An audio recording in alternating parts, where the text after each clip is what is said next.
Olá pessoal, mais um vídeo aqui no canal Roteiro da Vida, sou eu, Caio. O vídeo de agora de hoje é um ACPFD, uma oficina de criação de personagens mais ficção e debate, juntando 3 filmes da sessão especial de anime de domingo para debater um tema em comum entre os 3 filmes, de eixo, de debate.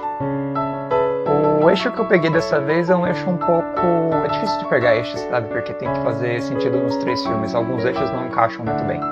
Esse aqui eu acho que encaixa razoavelmente bem nos 3, mas não encaixa de maneira... assim, não dá um grande debate nem nada, eu acho, mas a gente vai tentar. O eixo é o deslocamento. O que eu quero dizer com deslocamento? Eu quero dizer como a situação onde você está fora da zona de conforto, onde você está num ambiente diferente, um ambiente que pode ser hostil, que pode ser não agradável, que pode ser, enfim, diferente do que você está acostumado, de modo geral. Os animes que eu vou trabalhar isso são os 3 animes que eu fiz aqui, intercalado com One Piece. Koi no Katashi, que é o anime mais famoso dos 3, o grande, digamos, de fato, o grande filme. O Kaze no Matasaburou, que é um OVA, meio ONA, OVA experimental de TCC do diretor. Então, um anime pouco popular. E o Ayatomajo, que é o anime do Goro Miyazaki, que, enfim, é um anime complicado nos sentidos diversos. Eu vou deixar os links dos vídeos abaixo, dos vídeos dos 3 animes, vocês podem ver se tiver curiosidade, se é que alguém vai ver esse vídeo aqui também. Mas vocês veem o que eu debati em cada um dos 3, E já dando spoiler, o mais problemático é de fato do Goro, que é o Ayatomajo, ou também em inglês, The Earwig and the Witch. The Earwig and the Witch. Minha pronúncia é uma porcaria. É Earwig and the Witch. Eu acho que é Earwig. Não sei como é que pronuncia essa palavra. Earwig and the Witch. Ayatomajo para ficar mais fácil. Pagando mico com pronúncias idiotas. É isso, a ideia é essa. Mas seguindo, então temos esses 3 e o deslocamento nos 3 animes. Vou passar as imagens aqui dos 3 animes e aí já debato. Começando com Koi no Kitashi. Deslocamento em Koi no Kitashi. É muito fácil, na verdade. Temos a protagonista Shouko. Na verdade também é o protagonista Shouya. O Shouya e a Shouko.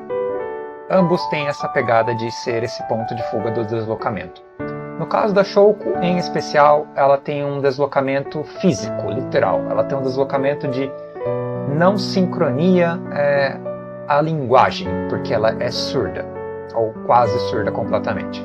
Então o deslocamento dela é não conseguir interagir com o ritmo, com a atmosfera, com a normalidade da conversa, com a normalidade, assim, digamos, orgânica das relações humanas. A Shouko está num patamar de distanciamento, quer ela queira, quer não, por causa das características e peculiaridades individuais dela, que destoam um pouco, não no sentido negativo, mas simplesmente no sentido mecânico, destoam do que se entende por, enfim, conexão e relações dentro de um coletivo. Então a Shouko, ela tem ali a entrada dela como aluna transferida na escola, jovenzinha, uns 10 anos, 9 anos, eu não sei, bem novinha, talvez um pouco depois disso, 11 anos, eu não sei, nessa média ali de ensino fundamental, pouco depois do ensino básico. Enfim, ela não consegue falar automaticamente porque ela não ouve direito. Então quando ela fala tudo... a pronúncia dela é completamente distorcida, no bom e no mau sentido.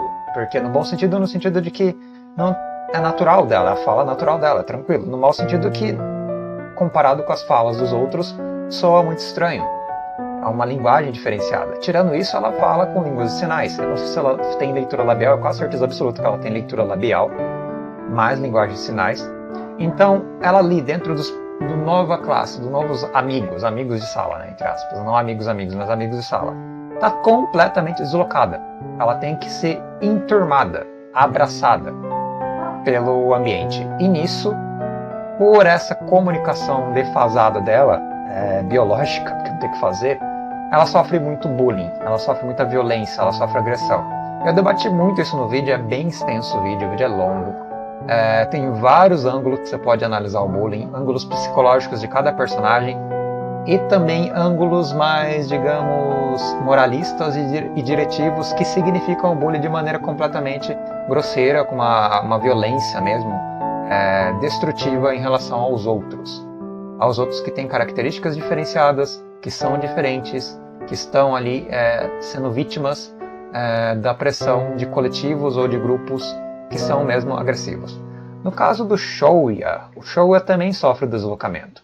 O deslocamento do Shouya é bullying também. Ele é excluído do grupo, mesmo ele sendo assim, digamos, normal, entre aspas, né? Ele não tem problemas físicos, biológicos ou características distonantes de uma normalidade de um indivíduo, de um ser orgânico, de uma pessoa. Então, quando ele é excluído, quando ele é agredido, ele é deslocado da realidade ao ponto de ele não conseguir mais pertencer a um bem-estar emocional, a um bem-estar sei lá. Ele se sente abandonado e ao mesmo tempo agredido, ele se sente não apenas abandonado, mas ele literalmente sofre bullying, ele sofre agressões dos amigos, dos ex-amigos, dos ex-companheiros que faziam bullying junto a ele, que agora fazem bullying contra ele. Então, o Shouya, ele tem esse deslocamento que é uma cisão de realidade. No caso da Shouko, ela sempre teve uma realidade meio que paralela, pode-se dizer assim, porque ela tem características diferenciadas. No caso do Shouya, ele tinha características de grupo, de coletividade, e em um determinado momento ele caiu numa situação onde o grupo o abandona, onde o grupo o exclui. Em parte por culpa dele mesmo, que não consegue assumir os seus próprios erros, que joga a culpa e a responsabilidade para a coletividade, agredindo também os amigos que, em parte, tinham culpa sim, cada um tinha o seu pedaço de culpa, cada um tinha a sua responsabilidade, mas quando ele faz isso, ele cria rancor e vingança, ele cria uma espécie de cenário onde ele não tem mais a amizade, ele só tem a hostilidade das pessoas ao redor. E ele passa alguns anos sofrendo esse tipo de exclusão física, mental, psicológica, constantemente. Então, tanto a Shouko quanto o Shouya têm o mesmo tipo de deslocamento. Eles estão deslocados do convívio com os semelhantes, deslocados do convívio com a linguagem ou com a interação, digamos, corriqueira com o grupo social. Eles são pessoas isoladas por motivos diferentes, com violências diferentes. No caso, o Shouya chegou a ser violento com a Shouko, porque ele era uma das pessoas que cometia bullying contra ela. No caso da Shouko, ela é uma pessoa extremamente amorosa, extremamente gentil, extremamente afável, carinhosa, uma ótima menina que compreende perfeitamente a complexidade da sua situação e da situação onde ela está inserida, da situação no sentido físico e na situação social onde ela está inserida, compreende as pessoas ao redor muito bem, e ela é deslocada simplesmente pela dificuldade em efetivar a comunicação. No caso do Shouya, a dificuldade não é por executar a comunicação, ele consegue se comunicar, é por ele ter um bloqueio de socialização, um bloqueio direto de socialização, um bloqueio psíquico, um bloqueio de sentimento afetivo em relação à socialização. Então ele é extremamente deslocado. Tem outros personagens deslocados na série? Não nessa intensidade. Tem um pouquinho ali do Tomohiro, que é o amigo do Shouya. Tem um pouquinho ali da Naoka, porque ela é extremamente babaca. Mas enfim, o destaque é realmente para esses dois protagonistas de Koi no Katashi. Seguindo para outra imagem, temos o anime Kaze no Matasaburou. Kaze no Matasaburou é o mesmo cenário, ou um cenário bem próximo nesse sentido de deslocamento. A Takada-san, ela é uma aluna transferida, só que aí é diferente, ela não tem nenhum tipo de anormalidade, assim. Na verdade, ela é transferida para um cenário fantástico, onde a normalidade é ser estranho, é ser fantasioso, e ela, como um ser extremamente, digamos, conservador, entre aspas, ou normal, mas um normal muito compreendido no sentido de verossimilhança com o que a gente entende por real, por tátil, por coerente com o que a gente entende por real, ela literalmente cai com os dois pés no mundo fantasioso, no mundo mágico. Ela vem de uma capital de Tóquio, de uma cidade grande, urbana, pro interior, por um motivo de trabalho da mãe dela, e ela fica com o pai dela no interior, ela é transferida para a escola e ela é deslocada. Ela cai num mundo novo, ela cai num cenário onde ela não tem amigos, onde ela não conhece ninguém, onde tudo é novo.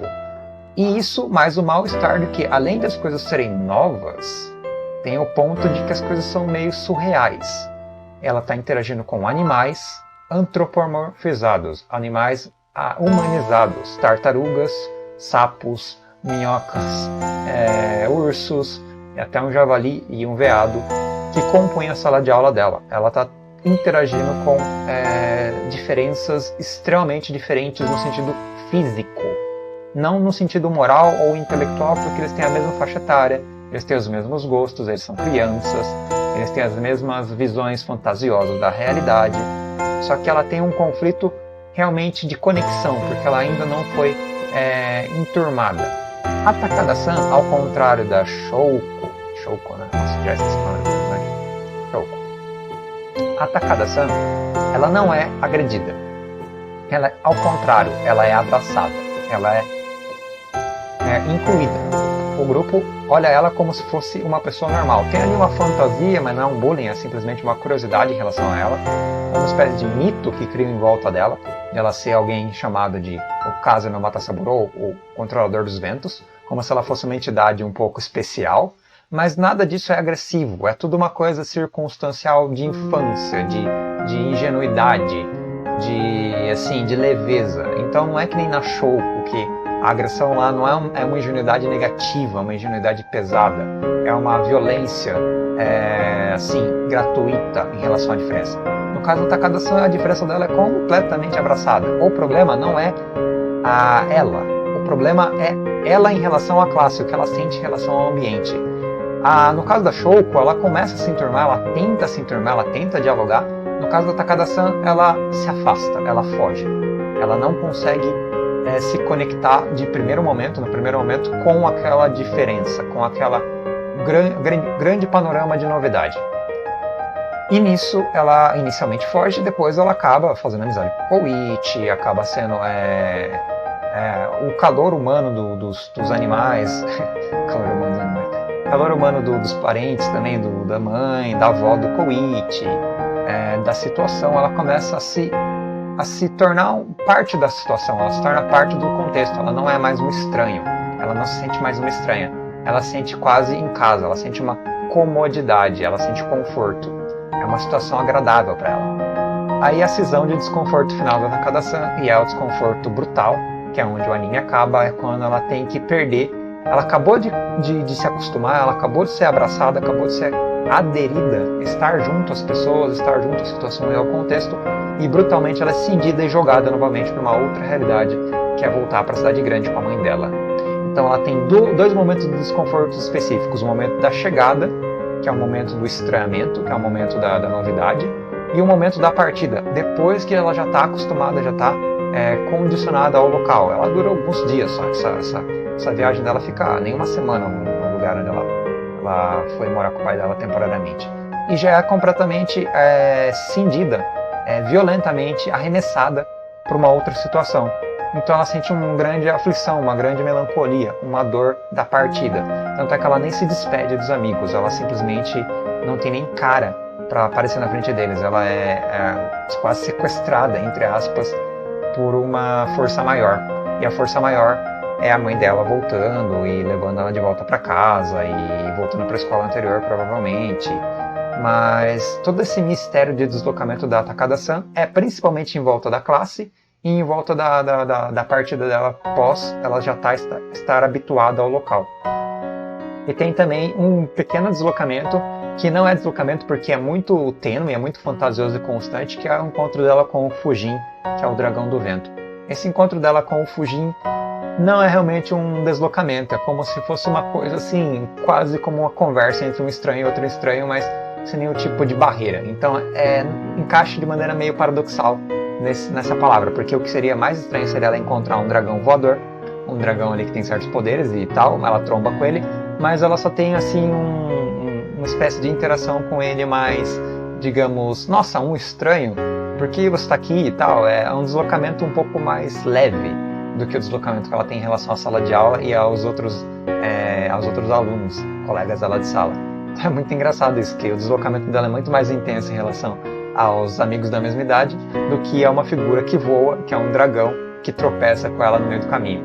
Ela nem fica muito assustada, ela não fica muito... Na verdade, nem mexe com ela isso. Ela pega a pena sem querer do cara que roubou o chapéu dela, que é o Fujin, e a pena tá ali, e o fato dela mexer a pena ser controladora do vento também para ela não é grande novidade. Ela nem usa esse poder de maneira negativa ou de maneira muito, assim, sei lá, intensa. Ela usa de maneira muito cotidiana e muito pontual, e não é uma coisa grandiosa nem nada, é um anime muito singelo.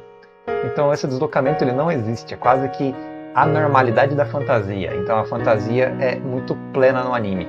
E é muito engraçado, porque embora tenha o deslocamento dela no início desse contato com a diferença, que são os animais que falam, que andam, que se comportam como humanos, no mundo mágico ela não tem um deslocamento real. Ela interage com o Fujin, com a pena mágica que controla o vento, como se fosse a coisa mais normal do mundo. Então é bem interessante isso também nesse anime. Mas logicamente, em contraste com o anime do Koe no Katachi, é bem diferente o deslocamento dela. É um deslocamento muito mais introspectivo e muito menos, conflitivo. O contexto não é conflitivo com ela. Ao contrário, aqui o contexto ele é caloroso com ela. Já no Koe no Katachi, o contexto ele é agressivo, um contexto violento, um contexto muito difícil, onde a Shouko está inserida. E por fim, e último anime de deslocamento, temos a Aya, a protagonista do Aya Tomajou. O deslocamento da Aya é o mais bizarro de todos. Primeiro, ela é autoconsciente, autocentrada, é autoempoderada. É um personagem extremamente forte, extremamente coeso, inabalável. É um personagem inabalável. A Aya ela não tem esse mal-estar do deslocamento. Ela é uma órfã, ela está em adoção, né? Então ela é uma órfã, teoricamente não conhece a mãe e o pai, pode ver ela ter mãe e pai, não é explicitado no anime quem é a mãe ou o pai dela. A gente pode fazer suposições, mas não dá para saber ao certo. E ela está ali numa situação onde o deslocamento é literalmente a motivação dela para ela dominar o cenário. E é de acordo com o nome dela, Ayotsuru, a manipuladora. Ela introspecta, ela usa o nome dela ou a potência dela, que é a essência dela de indivíduo, para efetivar a manipulação. Então o desconforto ele é muito mais a motivação para ela controlar a situação e tornar o desconforto como se fosse um conforto pleno, ou seja, ela se torna dona do mal-estar, ela é dona de si e é dona da situação, é dona do cenário, é dona do comportamento dos personagens, é a manipuladora. Isso no orfanato. E quando ela cai numa cisão que ela é adotada, no caso ela é adotada pela Bela Yaga, quando ela é adotada pela Bela, o desconforto dela é mínimo. O deslocamento dela é quase nenhum. Ela não se sente deslocada. Ela se sente numa situação onde ela é estrategicamente inspirada. Ela é um personagem que se inspira com a situação. Ela é muito forte. Ela é um personagem extremamente interessante, se você ver aparecendo. Pena que o filme não consegue desenvolver. Mas ela é muito forte. Ela é muito, dona de si, dona da realidade, dona do próprio nariz. É orgulhosa, mas ao mesmo tempo compreensiva. Ela não é ditatorial, ela não é violenta, ela não é passivo-agressiva. Ela é plena. É um personagem muito centrado, é um personagem muito concreto. É muito interessante. E nessa situação onde seria um desconforto dela ter uma nova casa, de ela interagir com uma bruxa, de ela interagir com uma casa mágica, com um demônio, que é o Mandrake, é praticamente como se fosse o dia a dia dela. Ela não tem baque emocional, ela não tem baque comportamental, ela não tem baque intelectual, moral, ela não tem baque nenhum. Ela é extremamente resiliente. Ela é um pilar de sustentação, assim, incrível. Então, chega a ser meio sem graça, porque ela não tem nenhum tipo de conflito. Os conflitos são todos apaziguados. Então, o deslocamento da Aya é um deslocamento de controle, é um deslocamento onde ela está no controle. Ao contrário da Shouko e ao contrário da menina que eu esqueci o nome agora do segundo filme, do Mata Saburo, Takada-san. Ao contrário do Takada-san, e em contraste com essas duas, ela é quase inafetável, ela é invencível. A Aya é muito forte. Então, se ela estivesse no contexto da Shouko, ela não sofreria bullying, ela conseguiria controlar a classe inteira. Se ela estivesse no contexto da Takada-san, ela trataria aquela situação como se fosse a coisa mais normal do mundo, que é exatamente o que ela faz quando ela está na casa da Bella e do Mandrake e trata as poções, o gato falante ou as magias do Mandrake como se nada assusta ela. Ela não se sente vou falar a palavra de aflita, mas ela acuada. Ela não sente acuada, ela não sente receio, ela não sente medo, ela não sente pânico. Ela está quase 100% no controle. E depois, logicamente, conforme o filme decorre, ela toma o controle da casa. Ela literalmente efetiva o nome dela, Senoe Tsuru, em relação à manipulação de todo mundo. Ela é quase como se fosse o hack do rei. Ela é o imperador. Ela tem essa postura. É esse tipo de força que a Aya tem. Então o desconforto dela, o deslocamento dela, é quase inexistente. Mas existe. Existe no sentido de que o deslocamento é exatamente o combustível que faz com que ela transforme o mal-estar em positividade. Então tudo aquilo que é negativo se torna automaticamente positivo na mão dela. É tudo ferramenta. Ela é extremamente estratégica, extremamente inteligente, eficaz pra caramba, paciente, e muito sólida, é muito densa, sim, no sentido de emocional. Ela é muito legal. Então eu tenho altos elogios pra Aya, é um personagem muito interessante. O filme não é muito bom, na verdade é bem ruim, mas é um personagem legal, não dá pra negar. Então não tem outros deslocamentos, né, nesse cenário, é simplesmente a Aya. Então comparando a Takada-san, a Shouko-san, a Aya e um pouco do Shouya também, que eu acho que a pronúncia tô exagerando nela, mas é pra não errar a pronúncia, temos esse contexto dessa trinca de personagens. Tem modos diferentes de estarem deslocados, o que é um ponto de vista, um ponto de partida interessantíssimo para analisar. Eu não sei se o vídeo ficou decente ou se está uma análise coerente com cada um dos personagens, cada uma das situações, mas eu vejo assim a Shouko como uma vítima da situação e do contexto, a Takada-san como uma vítima de si mesma, de não lidar bem com o contexto, porque ao contrário da Shouko, a Shouko lida muito bem com a situação dela, ela se aceita muito bem. Ela sofre muita violência, ela se sente muito triste por causa que os outros não aceitam ela. Ela não tem essa negação em relação a si mesma. Ela não tem baixa autoestima. A Takada-san também não tem baixa autoestima. A Takada-san ela simplesmente não consegue lidar com a grande diferença e com ela é insegura. A Takada-san ela é insegura e um pouco afoita, ela é arredia. Ela é um pouco, como é que é?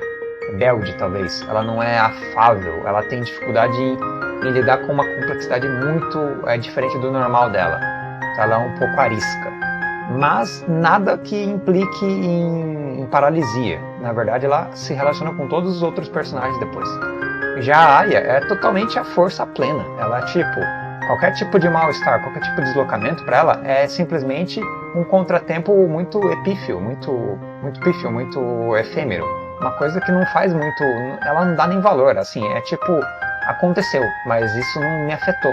Ela é muito forte mesmo, é realmente um personagem que, se você for analisar nesse sentido de deslocamento, ela é surpreendente, ao ponto de que ela controla completamente a situação e completamente, embora ela fique irritada com o que a Bella pede para ela fazer o tempo inteiro, porque a Bella fica mandando nela, ela não se sente abalada, ela não se abala, entende? Ela é muito resistente. Então, esse desconforto e deslocamento dela não é aparente, ela faz o que tem que fazer, ela é pragmática. E ela é meio até maquiavélica, pode-se dizer assim, porque ela sabe quando ela pode vir a tomar o controle, ela tem muito um percurso bem definido do que ela vai fazer.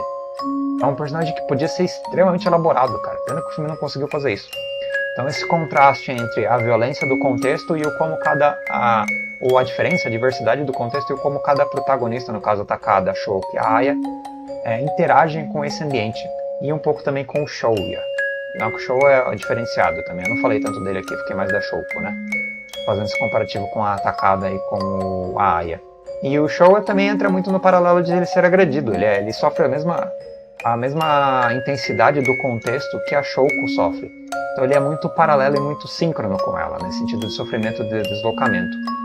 Já a Takada o Shouya não tem um paralelo muito grande com o sentido de o ambiente, o afetar no sentido de ser surreal ou de ser novidade. É uma outra pegada. E no caso e também não bate junto com o da Aya, porque é realmente um mal-estar, uma violência, um ambiente opressivo. Então, são esses os três tipos de deslocamento, de mal-estar, de desgosto, entre aspas, que os três protagonistas enfrentam. E esse foi o CPFD, falando desses três animes que eu fiz os três reviews no site do Anime 21 e também os três vídeo reviews aqui no canal. Que é mais ou menos isso, pessoas. Ficou um pouco longo, espero que não tenha sido tão cansativo, espero que tenha sido um tema razoável para pensar. Se viram os filmes, se não viram os filmes, pensem em outros personagens deslocados também, em outras situações completamente ímpares, fora da realidade, que tiram você do eixo, que te jogam numa situação completamente ímpar, onde você tem que se virar e se readequar e sobreviver. Enfim, é um eixo mais ou menos desse estilo. Acho que eu não fiz esse eixo ainda, se eu fiz eu tô repetindo, eu não lembro de memória. Mas é isso, pessoas, obrigado por me ouvirem e até um próximo vídeo de CPFD que é muito esporádico. Falou!